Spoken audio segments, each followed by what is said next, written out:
সম্প্রতি একটি পোশাকের দোকানের ফিতা কাটতে এসে নজর কেড়েছেন ঢালিউড কুইন অপু বিশ্বাস।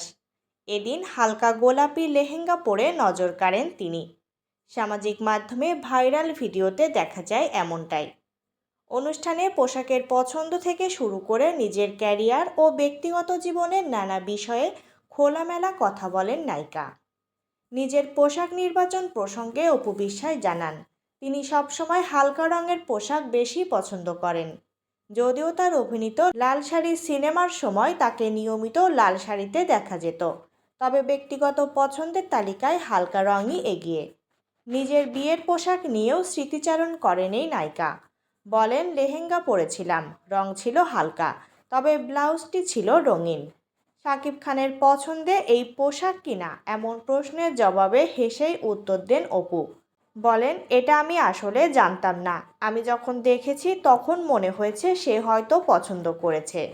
ব্যক্তিগত ব্যবসার প্রসঙ্গেও কথা বলেন অপু বিশ্বাস।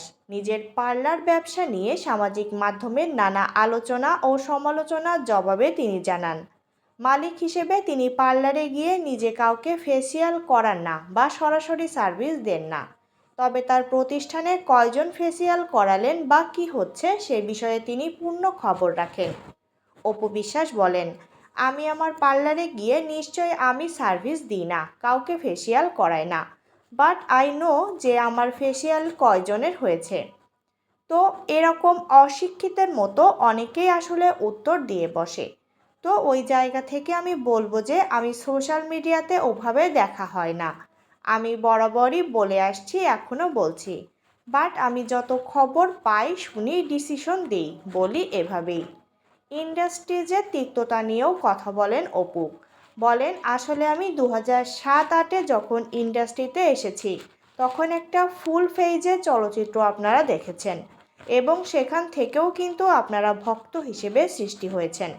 এরপর একটা সময়ে 2016-তে এত নোংরামি শুরু হয়ে গেছে, মানে একটা ডাস্টবিন তৈরি হয়েছে ইন্ডাস্ট্রি। পক্ষ বিপক্ষ থাকবে, বলিউড নেই, হলিউড নেই, টলিউড তো পাশেই, সেখানে সবাইকে নিয়েই কাজ করা হয়, কিন্তু ঢালিউড ডাস্টবিন ছাড়া কিছুই না।